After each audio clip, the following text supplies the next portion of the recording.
புதுச்சேரியில் பொங்கல் பண்டிகையை முன்னிட்டு ரொக்கத்தொகை வழங்குவது தொடர்பாக துணைநிலை ஆளுநர் கைலாசநாதனிடம் முதலமைச்சர் ரங்கசாமி ஆலோசனை நடத்தினார். தமிழகத்தில் பொங்கல் பண்டிகையை முன்னிட்டு 3000 ரூபாய் ரொக்க பரிசு வழங்கப்பட்டுள்ள நிலையில் புதுச்சேரி அரசும் பொங்கல் ரொக்க பரிசு வழங்க திட்டமிட்டுள்ளது. போதிய நிதி இல்லாத சூழ்நிலையில் மத்திய அமைச்சர் நிர்மலா சீதாராமனிடம் தொலைபேசி வழியே முதலமைச்சர் ரங்கசாமி ரொக்க பரிசு வழங்குவது தொடர்பாக நிதி கேட்டுள்ளதாக தகவல் வெளியாகியுள்ளது. பொங்கல் பரிசு தொடர்பாக கடந்த வாரமே முதலமைச்சர் ரங்கசாமி ஆளுநர் மாளிகைக்கு கோப்பு அனுப்பியிருந்தார். மேலும் தேர்தல் நெருங்கி வரும் நிலையில் அண்டை மாநிலமான தமிழ்நாட்டில் கொடுக்கப்பட்ட பொங்கல் பரிசு தொகையை விட அதிகமாக கொடுக்க வேண்டும் என பொதுமக்கள் எதிர்பார்ப்பதாக ஆளும் என்ஆர் காங்கிரஸ் அரசு கருதுகிறது. ஏற்கனவே பாஜக சார்பாக உள்துறை அமைச்சர் நமச்சிவாயம் பொங்கல் ரொக்க பரிசு வழங்குவது தொடர்பாக துணைநிலை ஆளுநரை நேரில் சந்தித்து வலியுறுத்தியிருந்தார். இந்நிலையில் பண்டிகை வர சில தினங்களே உள்ள நிலையில் லோக் நிவாசில் துணைநிலை ஆளுநர் கைலாசநாதனை முதலமைச்சர் ரங்கசாமி சந்தித்து பொங்கல் தொகை வழங்குவது குறித்து சுமார் 1 மணி நேரத்திற்கு மேலாக ஆலோசனை நடத்தினார். ஆலோசனையின் போது குடும்ப அட்டைக்கு தலா ரூபாய் 4000 வழங்கலாம் என இறுதி செய்யப்பட்டதாக தகவல் வெளியாகியுள்ளது. மகாத்மா காந்தி ஊரக 100 நாள் வேலை திட்டத்தில் தேசத்தந்தை மகாத்மா காந்தியடிகளின் பெயரை நீக்கிய பாஜக அரசை கண்டித்து காங்கிரஸ் சார்பில் உண்ணாவிரத போராட்டம் நடைபெற்றது. 100 நாள் வேலை திட்டம் எனப்படும் மகாத்மா காந்தி தேசிய ஊரக வேலைவாய்ப்பு உத்தரவாத திட்டத்தின் பெயரை VPGRAMG என மத்திய அரசு மாற்றுவதை கண்டித்து நாடு முழுவதும் அனைத்து மாவட்ட தலைநகரங்களிலும் கண்டன ஆர்ப்பாட்டம் நடத்தப்படும் என காங்கிரஸ் கட்சி அறிவித்துள்ளது. அதன்படி மகாத்மா காந்தி ஊரக 100 நாள் வேலை திட்டத்தில் தேசத்தந்தை மகாத்மா காந்தியடிகளின் பெயரை நீக்கிய பாஜக அரசை கண்டித்து உண்ணாவிரத போராட்டம் இன்று புதுச்சேரி அண்ணா சாலை பழைய பேருந்து நிலையம் அருகே நடைபெற்றது. புதுச்சேரி காங்கிரஸ் கட்சி தலைவர் வைத்திலிங்கம் MP தலைமையில் நடைபெற்ற உண்ணாவிரத போராட்டத்தில் முன்னாள் முதல்வர் நாராயணசாமி கண்டன உரையாற்றினார். இந்த உண்ணாவிரத போராட்டத்தில் முன்னாள் அமைச்சர் ஷாஜஹான், முன்னாள் சட்டமன்ற உறுப்பினர் அனந்தராமன் மற்றும் காங்கிரஸ் கட்சி நிர்வாகிகள் உட்பட தொண்டர்கள் பலர் கலந்து கொண்டனர். ஏரி பக்கத்தில் அமைந்துள்ள டயர் கம்பெனியில் ஊழியர் ஒருவரை சட்டத்திட்டத்தின்படி ஓய்வு காலம் நிறைவடையாத நிலையில் ஓய்வளித்து வீட்டிற்கு அனுப்பியது. அதனை கண்டித்து ஊழியர் தர்ணா போராட்டத்தில் ஈடுபட்டதால் பரபரப்பு ஏற்பட்டது. புதுவை ஏரிப்பாக்கத்தில் உள்ள தனியார் டயர் தயாரிக்கும் தொழிற்சாலையில் ஊழியர் ஒருவர் தர்ணாவில் ஈடுபட்டார். ஏரிப்பாக்கம் கிராமத்தைச் சேர்ந்த செந்தில்குமார் என்பவர் டயர் தயாரிக்கும் தொழிற்சாலையில் கடந்த 20 வருடங்களுக்கு மேலாக பணிபுரிந்து வந்துள்ளார். இவருக்கு ஜனவரி மாதத்துடன் 55 வயது பூர்த்தியடைந்துள்ள நிலையில் தொழிற்சாலை நிர்வாகம் ஓய்வு அறிவித்தது. தொழிற்சாலையில் 58 வயது வரை பணிபுரிவதற்கு லேபர் ஆணையர் உத்தரவு பிறப்பித்துள்ளதாகவும் நிர்வாகம் அதனை ஏற்க மறுப்பு தெரிவித்து உள்ளே அனுமதி மறுப்பதாக கூறி தர்ணாவில் ஈடுபட்டார். இவருக்கு ஆதரவாக 100க்கும் மேற்பட்ட தொழிலாளர்கள் ஈடுபட்டனர். நெட்டப்பாக்கம் போலீசார் சம்பவ இடத்திற்கு வந்து தர்ணாவில் ஈடுபட்ட ஊழியரிடம் பேச்சுவார்த்தை நடத்தினர். தொழிற்சங்க நிர்வாகிகள் தர்ணாவில் ஈடுபட்ட நபரின் கோரிக்கைகளை நிர்வாகத்திடம் தெரிவித்து 2 தினங்களில் முடிவுகள் எடுக்கப்படும் என்று கூறியதை தொடர்ந்து அனைவரும் கலைந்து சென்றனர். இதனால் தொழிற்சாலையில் சிறிது நேரம் பரபரப்பு ஏற்பட்டது. புதுச்சேரிக்கு மாநில அந்தஸ்து பெற்று தந்து இந்தியாவின் தலை சிறந்த மாநிலமாக புதுச்சேரியை மாற்றுவோம் என பாராளுமன்ற உறுப்பினர் ஜெகத் ரட்சகன் உறுதியளித்துள்ளார். புதுச்சேரி கதிர்காமம் தொகுதி திமுக சார்பில் தொகுதி செயலாளர் வடிவேல் ஏற்பாட்டில் திராவிட பொங்கல் விழா மேட்டுப்பாளையம் ஐயப்பன் கோவில் எதிரில் நேற்று மாலை நடைபெற்றது. சட்டமன்ற எதிர்க்கட்சித் தலைவரும் மாநில கழக அமைப்பாளருமான சிவா தலைமையில் நடைபெற்ற நிகழ்ச்சியில் கழக கொள்கை பரப்பு செயலாளர் ஜெகத் ரட்சகன் MP கலந்து கொண்டு திராவிட பொங்கல் விழாவை தொடங்கி வைத்தார். தொடர்ந்து ஏராளமான மகளிர் புதுப்பானையில் பொங்கலிட்டு மகிழ்ந்தனர். இதனையடுத்து நாட்டுப்புற பாடல், இசை கச்சேரி, மயிலாட்டம், ஒயிலாட்டம் என தமிழரின் பாரம்பரிய விளையாட்டுகள் நடைபெற்றன. மேலும் விழாவில் கலந்த மூத்த முன்னோடிகளுக்கு ஊக்கத்தொகை வழங்கப்பட்டது. விழாவில் பேசிய கழக கொள்கை பரப்பு செயலாளர் ஜெகத் ரட்சகன் MP, புதுச்சேரிக்கு மாநில அந்தஸ்து பெற்று தந்து இந்தியாவின் தலை சிறந்த மாநிலமாக புதுச்சேரியை மாற்றுவதற்கு திராவிட முன்னேற்ற கழகம் அர்ப்பணிப்போடு பணியாற்றி வருகிறது. உங்களில் ஒருவராக உங்களுக்காக ஓடோடி உழைப்பதற்கு உங்களுக்கு பணி செய்ய உத்தரவிடுங்கள் என கேட்டு நாங்கள் வந்துள்ளோம். திராவிட முன்னேற்ற கழகம் தாய் பாசம் மற்றும் சகோதர பாசம் கொண்ட இயக்கம். புதுச்சேரியை பொறுத்த வரைக்கும் இந்த ஆண்டு ஒரு சிறந்த ஆண்டாக அமையும். வளமான வலிமையான புதுச்சேரியை உருவாக்குவதற்கு திராவிட முன்னேற்ற கழகம் பாடுபட்டுக் கொண்டிருக்கிறது. ஆகவே மக்கள் எதை பற்றியும் கவலைப்பட தேவையில்லை என்றார். இந்த நிகழ்ச்சியில் மாநில துணை அமைப்பாளர் சட்டமன்ற உறுப்பினர் அனிபால் கென்னடி, பொருளாளர் செந்தில்குமார், சட்டமன்ற உறுப்பினர், மாநில இளைஞரணி அமைப்பாளர் சட்டமன்ற உறுப்பினர் சம்பத், முன்னாள் சட்டமன்ற உறுப்பினர்கள் உள்ளிட்ட ஏராளமான கழக நிர்வாகிகள் கலந்து கொண்டனர். புதுச்சேரி லாஸ்பேட்டை தொகுதியில் வீடு வீடாக சென்று நலத்திட்ட உதவிகளை வழங்கி ஜக்கு சின்னத்திற்கு முன்னாள் சபாநாயகர் வி பி சிவக்கொழுந்து வாக்குகளை சேகரித்தார். ஸ்ரீ சப்தகிரி அறக்கட்டளை மற்றும் அகில இந்திய என்ஆர் காங்கிரஸ் சார்பில் இன்று லாஸ்பேட்டை தொகுதியில் உள்ள அனைத்து குடும்பங்களுக்கும் பரிசு பொருட்கள் குக்கர் வழங்கும் நிகழ்ச்சியை பெத்துசெட்டிப்பேட்டையில் உள்ள அருள்மிகு ஸ்ரீ சித்தி விநாயகர் ஸ்ரீ சிவசுப்பிரமணியர் சுவாமி தேவஸ்தானத்தில் பூஜை செய்து பெத்துசெட்டிப்பேட்டை சுப்பிரமணிய கோவில் வீதி, மகாவீர் வீதி, முதல் மெயின் ரோட், குளக்கரை வீதி, பாவேந்தர் வீதி, மெயின் ரோட், பள்ளிக்கூட வீதி, புதுத்தெரு, பூஞ்சோலை மாரியம்மன் கோவில் தெரு, பொன்னியம்மன் கோவில் தெரு, வேல்கோவில் தெரு, விநாயகர் கோவில் தெரு, வள்ளலார் வீதி, நெசவாளர் நகர், ஆனந்தா நகர், வள்ளலார் நகர், கலைவாணி நகர், மகாவீர் நகர், சாந்தி நகர் வடக்கு ஆகிய பகுதிகளில் தொடர்ச்சியாக சாந்தி நகர் தெற்கு பகுதியில் முன்னாள் சபாநாயகர் சப்தகிரி வி பி சிவக்கொழுந்து தலைமையில் மற்றும் ஸ்ரீ சப்தகிரி அறக்கட்டளை பொறுப்பாளர் Saptagiri V P S Rameshkumar ஏற்பாட்டில் அனைத்து வீடுகளுக்கும் அவர்களே நேரில் சென்று பரிசு பொருள் குக்கர் வழங்கினர். மேலும் அவர்கள் ஜக்கு சின்னத்திற்கும் வாக்குகளை சேகரித்தனர். இதில் என்ஆர் காங்கிரஸ் உறுப்பினர்கள், ஸ்ரீ சப்தகிரி அறக்கட்டளை நிர்வாகிகள், அறங்காவல் குழு, மகளிர் குழுவினர், இளைஞர் அமைப்பினர் மற்றும் ஊர் பொதுமக்கள் திரளாக கலந்து கொண்டு நிகழ்ச்சியை சிறப்பித்தனர். புதுச்சேரி ராஜ்பவன் தொகுதிக்குட்பட்ட 50க்கும் மேற்பட்ட இளைஞர்கள் பாஜக மாநில தலைவர் வி பி ராமலிங்கம் தலைமையில் பாஜகவில் இணைந்தனர். புதுச்சேரி ராஜ்பவன் தொகுதிக்குட்பட்ட முருகேச கிராமணி தோட்டம் வாழைக்குளம் அரசு குடியிருப்பு பகுதியைச் சேர்ந்த சுமார் 50 இளைஞர்கள் பாரதிய ஜனதா கட்சியில் இணையும் விழா காமாட்சியம்மன் கோவில் வீதியில் உள்ள ராஜ்பவன் தொகுதி பாஜக அலுவலகத்தில் நடைபெற்றது. பாஜக மாநில தலைவர் வி பி ராமலிங்கம் தலைமையில் நடைபெற்ற நிகழ்ச்சியில் தங்களை பாரதிய ஜனதா கட்சியில் இணைத்துக் கொண்ட அவர்கள் பாஜக மாநில தலைவர் வி பி ராமலிங்கத்திற்கு மாலை அணிவித்தும் பொன்னாடை போற்றியும் வாழ்த்துக்களை தெரிவித்தனர். கட்சியில் இணைந்த அவர்களை பாஜக மாநில தலைவர் வி பி ராமலிங்கம் பாரதிய ஜனதா கட்சியின் துண்டு மற்றும் பொன்னாடை போற்றி வரவேற்று வாழ்த்துக்களை தெரிவித்தார். இந்நிகழ்ச்சிக்கு பாரதிய ஜனதா கட்சியின் வல்லுநர் பிரிவு அமைப்பாளர் நாகராஜன் மற்றும் சப்தகிரி குழும இணை இயக்குனர் விஜய் ஆனந்த் ஆகியோர் முன்னிலை வகித்தனர். மற்றும் ராஜ்பவன் தொகுதியைச் சேர்ந்த பாஜக நிர்வாகிகள் யுவராஜ், பிரகாஷ், ஆனந்த்ராஜ், பாரதி கண்ணன், சந்துரு, ராஜேஷ், ராம், சகாயம், ரமேஷ், சேகர், சங்கர், விஜய், பசுபதி, வினோத், கோவிந்த் உள்ளிட்டோர் கலந்து கொண்டனர். லட்சிய ஜனநாயக கட்சி மகளிர் அணி சார்பில் மகளிர் அணி தலைவி பிரபாதேவி ஏற்பாட்டில் உழவர்கரை தொகுதியில் நடைபெற்ற 30 விழாவில் லட்சிய ஜனநாயக கட்சி தலைவர் ஜோர்ஜ் சார்லஸ் மார்டின் கலந்து கொண்டு பல்வேறு போட்டிகளில் வெற்றி பெற்ற மகளிருக்கு பரிசுகளை வழங்கி வாழ்த்தினார். லட்சிய ஜனநாயக கட்சி மகளிர் அணி சார்பில் உழவர்கரை தொகுதியில் பொங்கல் திருநாளை முன்னிட்டு பொங்கல் திருவிழா, பரிசளிப்பு விழா மற்றும் நலத்திட்ட உதவிகள் வழங்கும் விழா என 30 விழா மேட்டுப்பாளையம் பகுதியில் உள்ள குண்டு சாலையில் சிறப்பாக நடைபெற்றது. லட்சிய ஜனநாயக கட்சி மகளிர் அணி தலைவி பிரபாதேவி ஏற்பாட்டில் நடைபெற்ற இந்த விழாவில் லட்சிய ஜனநாயக கட்சியின் தலைவர் ஜோர்ஜ் சார்லஸ் மார்டின் கலந்து கொண்டு பல்வேறு போட்டிகளில் வெற்றி பெற்றவர்களுக்கு ஃப்ரிட்ஜ், டிவி, வாஷிங் மிஷின் உள்ளிட்ட பரிசுகளையும் மகளிர் மற்றும் பொதுமக்களுக்கான நலத்திட்ட உதவிகளையும் வழங்கினார். உடன் உழவர்கரை தொகுதி சட்டமன்ற உறுப்பினர் சிவசங்கர் கலந்து கொண்டு பரிசுகளை வழங்கினார். இதில் தேசிய மக்கள் மன்ற தலைவர் ரீகன் ஜான்குமார், லட்சிய ஜனநாயக கட்சி நிர்வாகிகள் மற்றும் பொதுமக்கள் பலர் கலந்து கொண்டனர். புதுச்சேரி இந்திரா நகர் தொகுதி திமுக கழக அலுவலகத்தில் நிர்வாகிகள் ஆலோசனை கூட்டம் நடைபெற்றது. இந்திரா நகர் தொகுதி செயலாளர் ராதாகிருஷ்ணன் தலைமையிலும் அவைத்தலைவர் கோதண்டராமன் முன்னிலையில் நடைபெற்ற இந்த ஆலோசனை கூட்டத்தில் தலைமை செயற்குழு உறுப்பினரும் தொகுதி பொறுப்பாளருமான காந்தி சிறப்பு அழைப்பாளராக கலந்து கொண்டு நலத்திட்ட உதவிகளை வழங்கினார். மேலும் இந்திரா நகர் தொகுதி பொறுப்பாளர் காந்தி தனது மனைவி கவிதாவுடன் உதயநிதி ஸ்டாலின் பிறந்த நாளை முன்னிட்டு கதிர்காமம் அரசு மருத்துவமனையில் முழு உடல் உறுப்பு தானம் செய்ததற்கு இந்திரா நகர் தொகுதி திமுக சார்பில் பாராட்டு விழா நடைபெற்றது. இதனைத் தொடர்ந்து பொங்கல் பண்டிகையை சிறப்பாக கொண்டாடும் வகையில் நிர்வாகிகள் அனைவருக்கும் நலத்திட்ட உதவிகள் வழங்கப்பட்டது. இதனையடுத்து திமுக கழக கொள்கை பரப்பு செயலாளர் ஜெகத் ரட்சகன் எம்பியை சந்தித்து இந்திரா நகர் தொகுதி முக்கிய நிர்வாகிகள் வாழ்த்து பெற்றனர். புதுச்சேரி மாநில அங்கன்வாடி ஊழியர் சங்கத்தின் 7வது மாநில மாநாட்டில் புதிய நிர்வாகிகள் தேர்ந்தெடுக்கப்பட்டு பல்வேறு தீர்மானங்கள் நிறைவேற்றப்பட்டன.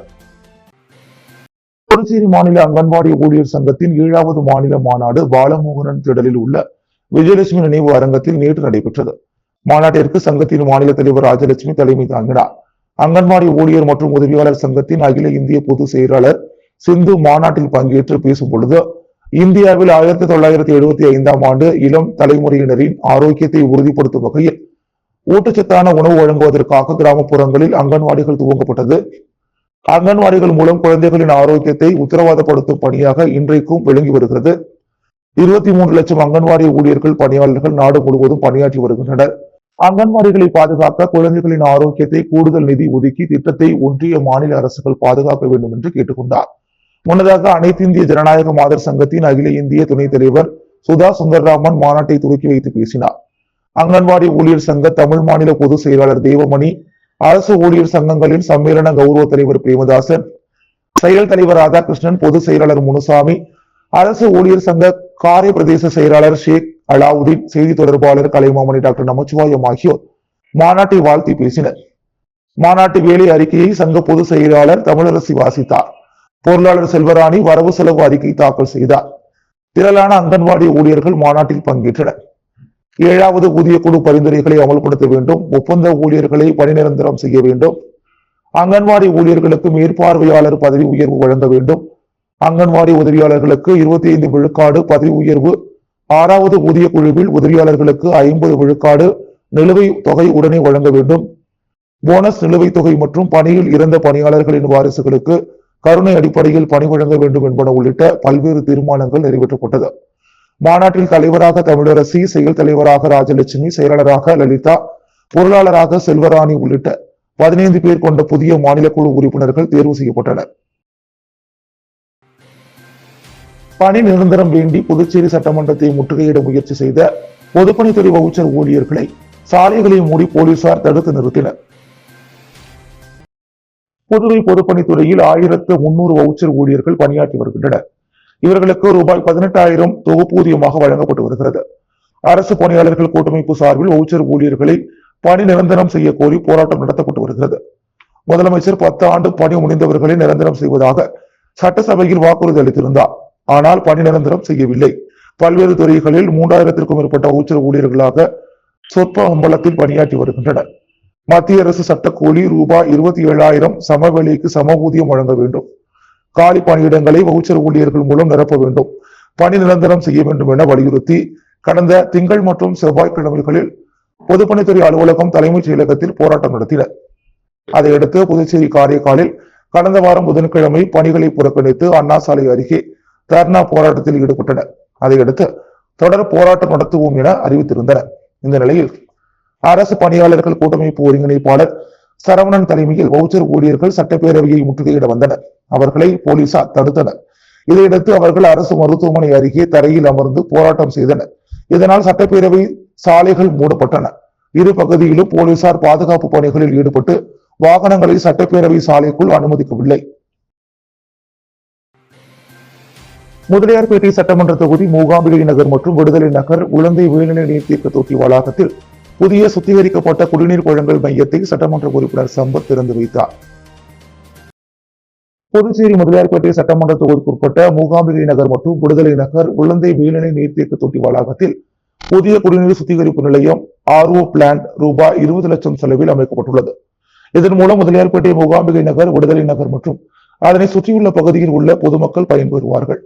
இந்த குடிநீர் சுத்திகரிப்பு நிலையத்தை முதலியார்பேட்டை சட்டமன்ற உறுப்பினர் சம்பத் இன்று திறந்து வைத்தார். விழாவில் தலைமை பொறியாளர் வீரசெல்வம், கண்காணிப்பு பொறியாளர் மற்றும் ஊர் பொதுமக்கள் கலந்து கொண்டு விழாவினை சிறப்பித்தனர். புதுச்சேரி RLV மக்கள் முன்னேற்ற கழகத்தின் தொகுதி தலைவர்கள் 6 பேரில் 30% பெண்களுக்கு வாய்ப்பு கொடுத்து 2வது பட்டியலை தலைவர் RL வெங்கட்ராமன் வெளியிட்டார். புதுச்சேரி RLV மக்கள் முன்னேற்ற கழகத்தின் 10 பேர் கொண்ட தொகுதிகளுக்கான தலைவர்களின் முதல் பட்டியலை வெளியிட்டு இருந்த நிலையில் அதனைத் தொடர்ந்து 6 தொகுதி தலைவர்கள் கொண்ட 2வது பட்டியலை மாநில தலைவர் RL வெங்கட்ராமன் வெளியிட்டார். தொகுதி தலைவர்களின் அறிமுக கூட்டம் சிவகுமாரன் தலைமையில் கோமதி சங்கர், சுப்பிரமணியன், கவிதா ஆகியோர் முன்னிலையில் நடைபெற்றது. கூட்டத்தில் காலாப்பட்டு, ராஜ்பவன், லாஸ்பேட்டை, இந்திரா நகர், மணவெளி, நெட்டப்பாக்கம் ஆகிய 6 தொகுதிகளுக்கான தலைவர்களையும் மாநில மகளிர் அணி பொதுச் செயலாளராக டாக்டர் கீதா மணியையும் மாநில தலைவர் RL வெங்கட்ராமன் அறிவித்தார். அவர்கள் அனைவரும் வரவேற்று கட்சி துண்டு அணிவித்து போற்றி கௌரவித்து அறிமுகம் செய்து வைத்தார். அப்போது லாஸ்பேட்டை தொகுதியைச் சேர்ந்த பல்வேறு கட்சிகளில் இருந்து விலகி 25 பெண்களுக்கு மேல் முருகன் தலைமையில் தங்களை RLV மக்கள் முன்னேற்ற கழகத்தில் இணைத்துக் கொண்டனர். இதுவரை மொத்தம் 16 தொகுதிகளுக்கான தலைவர்களை நியமித்துள்ளனர். அதில் 30% பெண்களுக்கு வாய்ப்பு கொடுக்க வேண்டும் என்ற எண்ணத்தில் 5 பெண்களுக்கு வாய்ப்பு கொடுக்கப்பட்டுள்ளது. தொகுதி தலைவர்கள் அறிமுக கூட்டத்தில் RL வெங்கட்ராமன் பேசியுள்ளது, புதுச்சேரியில் மக்கள் அனைத்து அடிப்படை வசதிகளையும் பெற்று நலமுடன் வாழ்வதற்காகத்தான் RLV மக்கள் முன்னேற்ற கழகம் ஆரம்பிக்கப்பட்டுள்ளது. ஆகவே நியமிக்கப்பட்டுள்ள புதிய தலைவர்கள் மக்களோடு மக்களாக இணைந்து மக்களின் அடிப்படை பிரச்சனைகளை புரிந்து அதனை தீர்த்து வைப்பதற்கான வேலையை செய்ய வேண்டும். மக்கள் நலப்பணிகளை தீவிரப்படுத்தும் நோக்கில் RLV மக்கள் முன்னேற்ற கழகத்தின் சார்பில் மேலும் 6 தொகுதி தலைவர்கள் இன்று நியமிக்கப்பட்டுள்ளனர். இதுவரை 16 தொகுதிகளுக்கான தலைவர்களை நியமித்துள்ளோம். அதில் பெண்கள் 5 பேர் தலைவர்களாக நியமிக்கப்பட்டுள்ளனர். தொகுதி தலைவர்களாக பொறுப்பேற்றிருப்பவர்கள் தொகுதி நிர்வாகிகளை நியமிக்கும் போது மகளிருக்கு 30% கட்சியில் உணர்வுபூர்வமாக செயல்படுபவர்களுக்கு முன்னுரிமை கொடுக்க வேண்டும் என்று கேட்டுக்கொள்கின்றேன் என்று கூறினார். 6 தொகுதிகளுக்கான தலைவர்களின் 2வது பட்டியலில் காலாப்பட்டு அனிதா ராஜ்பவன், தாயார் அம்மா, லாஸ்பேட்டை முருகன், இந்திரா நகர் அதியமான், மணவெளி தனலட்சுமி, நெட்டப்பாக்கம் வசந்தா, தேவராசு ஆகிய 6 தொகுதிகளுக்கான தலைவர்களின் 2வது பட்டியலை மாநில தலைவர் RL வெங்கட்ராமன் வெளியிட்டார். புதுவையில் வேலுநாச்சியார் இயக்கம் சார்பில் பொங்கல் விழா கவியரங்கம் நடைபெற்றது. புதுச்சேரி வீர தமிழரசி வேலுநாச்சியார் இலக்கிய சமூக இயக்கம் சார்பில் தமிழர் திருநாள் பொங்கல் விழா அரியாங்குப்பம் இருசாம்பாளையம் கிராமத்தில் முனீஸ்வரன் கோவில் வயல்வெளி அருகில் நடைபெற்றது. இயக்கத்தின் செயலாளர் கலைவாணி கணேசன் வரவேற்புரையாற்றினார். ஓய்வு பெற்ற சுங்கத்துறை ஆய்வாளர் இயக்கத்தின் நிறுவனர் NS கலைவரதன் பொங்கலின் சிறப்பை விளக்கி தலைமை உரையாற்றினார். என்ஆர் இலக்கிய பேரவைத் தலைவர் தனசேகரன் பாராட்டுரை வழங்கினார். சிறப்பு விருந்தினராக முக்குளத்தூர் பாசறை பொறுப்பாளர்கள் சங்கையா, ராம்குமார், அழகர் மற்றும் பலர் கலந்து கொண்டனர். இயக்கத்தின் இணை செயலாளர் வெற்றிவேலன், காஞ்சனா, ரத்ன விநாயகம், மனோஜ்குமார் ஆகியோர் நிகழ்ச்சியை ஒருங்கிணைத்தனர். கவிஞர்கள் திவ்யாராமன், கலைவணி சதீஷ், நித்யா, புவனா, மதன், சுதர்சனம், குமரவேல், ஓவியா மற்றும் பலர் கவியரங்கில் கலந்து கொண்டு பொங்கல் கவிதை வாசித்தனர். அனைவருக்கும் சான்றிதழ் வழங்கப்பட்டது. பொதுமக்களும் கலந்து கொண்டு பொங்கல் விழாவை சிறப்பித்தனர். இந்தியன் எக்ஸ் சர்வீஸ் சங்க புத்தாண்டு முதல் செயற்குழு கூட்டம் நடைபெற்றது. புதுவை IESL நலசங்கத்தின் புது வருட முதல் செயற்குழு கூட்டம் சங்க தலைவர் பெருமாள் தலைமையில் சங்க அலுவலகத்தில் நடைபெற்றது. செயலாளர் பாலையா வரவேற்புரை வழங்க நிர்வாகிகள் ஹரிபுத்திரன், மூவரசு, அசோகன் மற்றும் குணசேகரன் ஆகியோர் ஏற்பாடுகளை செய்திருந்தனர். கடந்த வருடம் நம் நலசங்கத்தின் சிறப்பான செயல்பாடுகள் குறித்து மூத்த உபய தலைவர் ஜோதிகுமார் எடுத்துரைத்தார். தொடர்ந்து PRO தனுஷ் பேசும் பொழுது சங்கத்தின் கடந்த வருட செயல்பாடுகளாக 7 வீர தாய்மார்களுக்கு ஓய்வூதியம் பெற்றுக் கொடுத்தது, 5 வீர தாய்மார்களுக்கு ஓய்வூதிய குறைபாடுகளை தீர்த்து வைத்தது, 18 உறுப்பினர்களுக்கு பிறந்த தேதி திருத்தம் செய்தது என பல்வேறு பிரச்சனைகளை தீர்த்தது என்று பட்டியலிட்டார். கடந்த காலங்களில் சங்கத்தை நடத்தியவர்கள் எந்த கணக்கும் காட்டாமல், ஆடிட்டிங் எதுவும் செய்யாமல் சங்கத்தை கடலில் தள்ளிவிட்டு மொத்த பொருளாதாரத்தையும் எடுத்துக்கொண்டு சென்றனர். அதை முறைப்படுத்த வேண்டும், சரி செய்யும் நிலையில் நம் சங்கம் இருப்பதாக மூத்த உறுப்பினர் குப்பன் எடுத்துரைத்தார். வீரமங்கையர் சேவையில் நலசங்கம் மிக சிறப்பாக செயல்படுவதாக வீரமங்கை லட்சுமிகாந்தம் தெரிவித்தார்.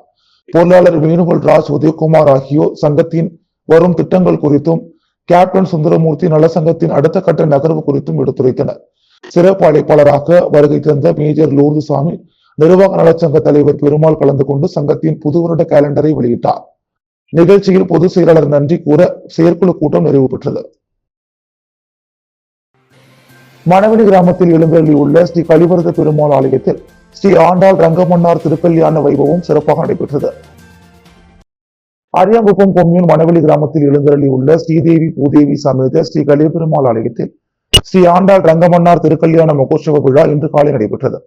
முன்னதாக இவ்வாலயத்தில் உள்ள மூலவர் ஸ்ரீ கலிவரத பெருமாளுக்கு பால், தயிர், சந்தனம், பன்னீர் உள்ளிட்ட திரவியங்களால் ஆன சிறப்பு அபிஷேகம், திருமஞ்சனம் நடைபெற்றது. சிறப்பு அலங்காரத்தில் பூஜைகள் நடைபெற்றது. அதனைத் தொடர்ந்து உற்சவ மூர்த்திக்கு சிறப்பு அலங்காரங்கள் செய்யப்பட்டு யாக பூஜைகளுடன் வஸ்திரம் தாழ்த்துதல், மாலை மாற்றுதல், கன்னிகாதானம் நடைபெற்று திருமாங்கல்ய தாரணம் சிறப்பாக நடைபெற்றது. இந்த நிகழ்ச்சியில் சிறப்பு விருந்தினராக சபாநாயகர் செல்வம், சட்டமன்ற உறுப்பினர் பாஸ்கர் வெங்கடரட்சணாமூர்த்தி, பாஜக மாநில செயலாளர் ராமு மற்றும் கலைவாணன், இளஞ்செழியன், ராஜேந்திரன், சிவா, ரவி, பாபு, சேகர், இளவரசு உள்ளிட்ட நிர்வாகிகள் கலந்து கொண்டனர். இவ்விழாவிற்கான ஏற்பாடுகளை ஆலய நிர்வாக அதிகாரி செழியன், உபயோகதாரர்கள் மற்றும் கோவில் நிர்வாகிகள், பொதுமக்கள் சிறப்பாக செய்திருந்தனர். புதுச்சேரி சட்டமன்ற தொகுதிக்குட்பட்ட கூடப்பாக்கம் மற்றும் தொண்டமாநத்தம் பகுதிகளில் உள்கட்டமைப்பு பணிக்கான பூமி பூஜையை சட்டமன்ற உறுப்பினர் சாய்ஜி சரவணகுமார் தொடங்கி வைத்தார்.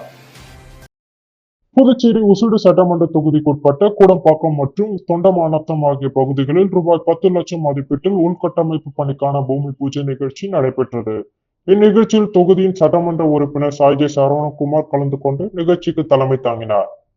இதில் கூடம்பாக்கம் மந்தவெளி திடல் பகுதியில் எல் வடிவ கழிவுநீர் வாய்க்கால் அமைப்பதற்கான பூமி பூஜையும், தொண்டமாநத்தம் மீனாட்சிப்பேட் பகுதியில் எல் வடிவ கழிவுநீர் வாய்க்கால் அமைக்கும் பணிக்கான பூமி பூஜையும், தொண்டமானத்தம் மோடி தெருவிற்கு சாலை அமைக்கும் பணிக்கான பூமி பூஜை உள்ளிட்ட பல்வேறு பணிகள் தொடங்கி வைத்தார்.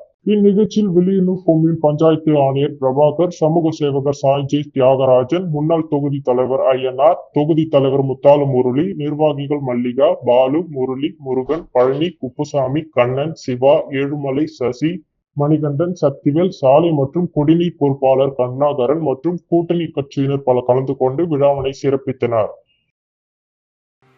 அரியாங்குப்பம் திரௌபதி அம்மன் ஆலய பார்த்தசாரதி பெருமாள் சன்னதியில் ஆண்டாள் திருக்கல்யாண உற்சவம் சிறப்பாக நடைபெற்றது. அரியாங்குப்பம் பகுதியில் மாரியம்மன் தேவஸ்தானத்திற்கு உட்பட்ட திரௌபதி அம்மன் ஆலயத்தில் தனி சன்னதி கொண்டிருக்கும் அருள்மிகு ஸ்ரீ பார்த்தசாரதி பெருமாள் ஆலயத்தில் வைகுந்த ஏகாதசி விழா கடந்த மாதம் துவங்கி ராப்பத்து வைகுந்த ஏகாதசி தொடக்க வாசல் திறப்பு தொடர்ந்து பகல் 10 உற்சவம் நடைபெற்று ஸ்ரீ ஆண்டாள் ஸ்ரீ ரங்கமன்னா திருக்கல்யாண மகோத்சவ விழா நேற்று நடைபெற்றது. முன்னதாக மூலவர் ஸ்ரீ பார்த்தசாரதி பெருமாளுக்கும் உற்சவ மூர்த்தி ஆண்டாள் மற்றும் பெருமாளுக்கு சிறப்பு திருமஞ்சனம் நடைபெற்றது. தொடர்ந்து சிறப்பு அலங்காரத்தில் யாக பூஜைகள் நடைபெற்று ஆண்டாள் மற்றும் ரங்கமன்னாருக்கும் வஸ்திரம் சாத்துதல், மாலை மாற்றுதல், கன்னிகாதரணம் உள்ளிட்ட வைபவங்கள் நடைபெற்று திருமாங்கல் யதார்த்தம் செய்து திருக்கல்யாண உற்சவம் வெகு விமர்சையாக நடைபெற்றது. இதில் ஏராளமான பக்தர்கள் கலந்து கொண்டு சுவாமி தரிசனம் செய்து வழிபட்டனர். மேலும் இவ்விழாவில் அரியாங்குப்பம் சட்டமன்ற உறுப்பினர் பாஸ்கர் என்கிற தட்சிணாமூர்த்தி, என்ஆர் காங்கிரஸ் முருகராஜ், என்ஆர் காங்கிரஸ் மகளிர் அணி தலைவி உமா, திமுக இலக்கிய அணி பேரவை அமைப்பாளர் சங்கர்மதி, பாஜக சிறப்பு அமைப்பாளர் சந்திரமோகன், முன்னாள் அறங்காவலர் குழு துணைத் தலைவர் ஜெயபால் பாபு உள்ளிட்ட முக்கிய விருந்தினர்கள் பலர் கலந்து கொண்டனர். மேலும் விழாவிற்கான ஏற்பாடுகளை ஆலய நிர்வாக குழு தலைவர் அமுல் என்கிற கமலஜோதி மற்றும் பக்தர்கள் சிறப்பாக செய்திருந்தனர். புதுச்சேரி பிரிட்ஜஸ் லேர்னிங் வித்யாலயா மேல்நிலைப் பள்ளியில் ஒருமைப்பாட்டு பயிற்சி கருத்தரங்கம் நடைபெற்றது. குழந்தைகளின் உள்வாங்கல் கல்வி மற்றும் முழுமையான வளர்ச்சியை மையமாக கொண்டு பள்ளியில் நடந்த நிகழ்ச்சியில் மணக்குள விநாயக மருத்துவக் கல்லூரி குழந்தைகள் மனநல மருத்துவர் வேல் பிரசாத், சிறப்பு கல்வியாளர் புவனா ஆகியோர் சிறப்புரையாற்றினர். டாக்டர் சசிதராவ், மறுவாழ்வு பயிற்சியாளர் குணசேகர், பேச்சாளர் முத்துக்குமரன் ஆகியோர் குழந்தைகளின் திறன், உணர்ச்சி புரிதல், நடத்தை மேலாண்மை, எதிர்கால பாதை மற்றும் சமூக பாதை குறித்து விரிவாக பேசினர். சிறப்பு விருந்தினராக சமக்ரா சீஷா திட்டத்தின் இயக்குனர் எழில்கல்பனா பங்கேற்றார். நிகழ்ச்சியில் பள்ளி ஆசிரியர்கள், பெற்றோர்கள், நிபுணர்கள் உட்பட பலர் கலந்து கொண்டனர். அன்றாட செய்திகளை உடனுக்குடன் தெரிந்து கொள்ள பாண்டி ஹெட்லைன்ஸ் சேனலுக்கு சப்ஸ்கிரைப் செய்து கொள்ளுங்கள்.